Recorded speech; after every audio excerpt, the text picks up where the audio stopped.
اور دین اور کارکنان کو سلام عقیدت پیش کرتے ہیں، جنہوں نے ایک ایسا کام جو کہ بظاہر ناممکن تھا اس کو ممکن کر دکھایا۔ اس خطے کی تاریخ نہیں بلکہ جغرافیہ کو بھی بدل کے رکھ ڈالا۔ آج میں ان تمام بھائیوں، بہنوں اور ماؤں کو ہم سب سلام پیش کرتے ہیں جنہوں نے پاکستان کے لیے اپنا خون کا نذرانہ پیش کیا اور پاکستان 1947 میں 14 اگست کو ہندوستان اور سامراج سے آزاد ہو کر ایک آزاد اسلامی رفاعی مملکت بن گیا۔ میرے عزیز ساتھیوں، کچھ باتیں میں آج آپ کی خدمت میں بڑے ادب سے کرنا چاہوں گا کہ گزشتہ 77 سال کے دوران اگرچہ ہمارا سفر قابل رشک نہ ہو سکا، جو ہمارا بحیثیت قوم ایک فیصلہ تھا، ایک خواب تھا، اس میں کئی حادثات ہوئے، قومی وجود پر کئی کاری ضربیں لگیں، اقتدار کی کشمکش،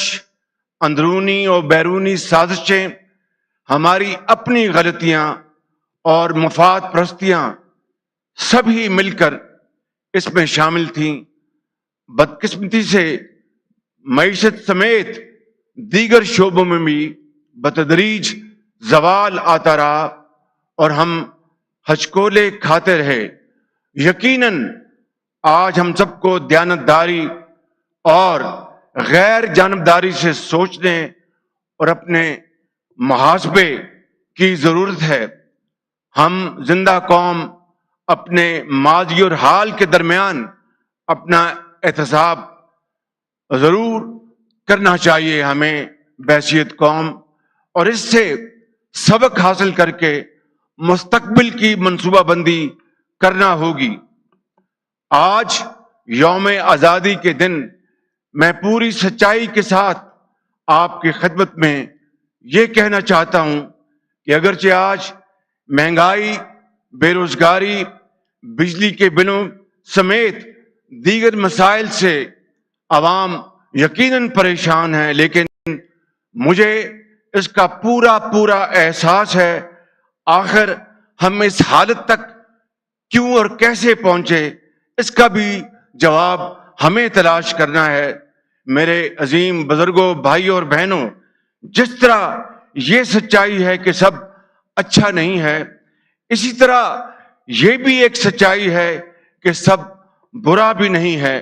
اگر اس ملک میں بگاڑنے والے آئے تو قوم نے ایسے بیٹے اور بیٹیاں پیدا کی جنہوں نے وطن کو سنوارا، قوم کو ایک نئی امید، ایک نیا حوصلہ دیا، ان کو ایٹمی طاقت بنایا، اور کبھی قیامت تک کوئی دشمن پاکستان کی طرف میلی آنکھ سے دیکھ نہیں سکے گا۔ میرے بزرگوں، بھائیوں، بہنوں اور نوجوان بچوں،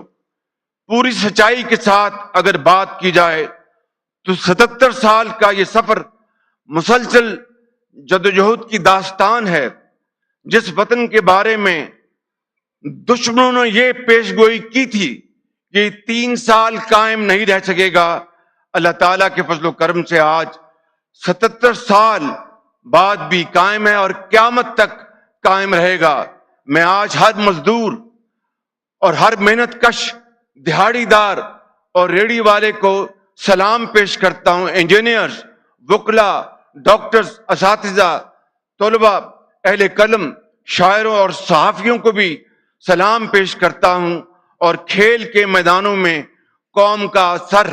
فخر سے بلند کرنے والے عظیم کھلاڑیوں کو بھی سلام پیش کرتا ہوں، اور آج یہاں پر موجود ہمارے ان عظیم فنکاروں نے جو آج یہاں پر جو پروگرام پیش کیا،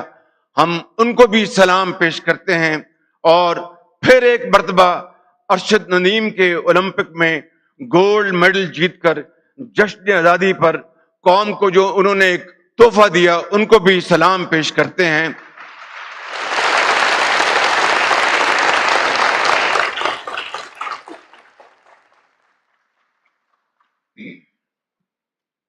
میرے بزرگوں، بھائیوں اور بہنوں، آج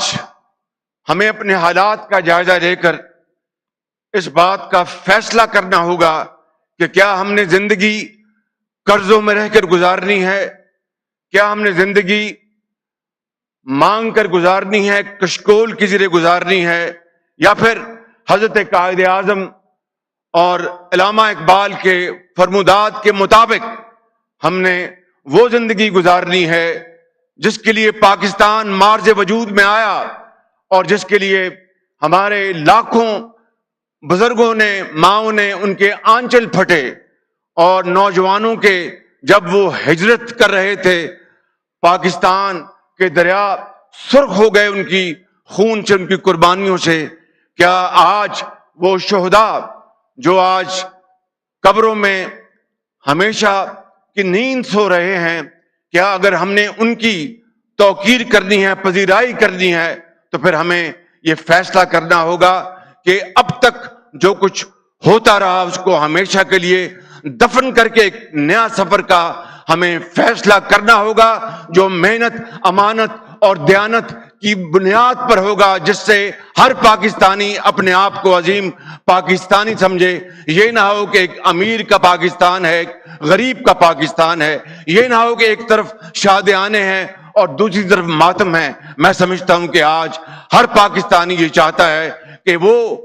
خواب جو حضرت قائد اعظم میں تھا اس کی تعبیر آج ہر صورت ہونی چاہیے۔ آج میں آپ کی خدمت میں یہ عرض کرنا چاہتا ہوں کہ کامیابیوں اور کا ایک لمبی ایک فہرست ہے، لیکن میں سمجھتا ہوں کہ جہاں پر ناکامیاں تھیں ہمارے مقدر میں، وہاں پر ہمارے عظیم سائنسدانوں نے، انجینئرز نے، ڈاکٹروں نے اور ہمارے سپاہیوں نے، ہمارے فوجیان نے جو قربانیاں دی ہیں دہشت گردی کے خاتمے کے لیے، انہوں نے جانوں کا نذرانہ پیش کیا۔ آج وہ دن اس بات کا تقاضا کرتا ہے کہ ہم ان قربانیوں کو اگر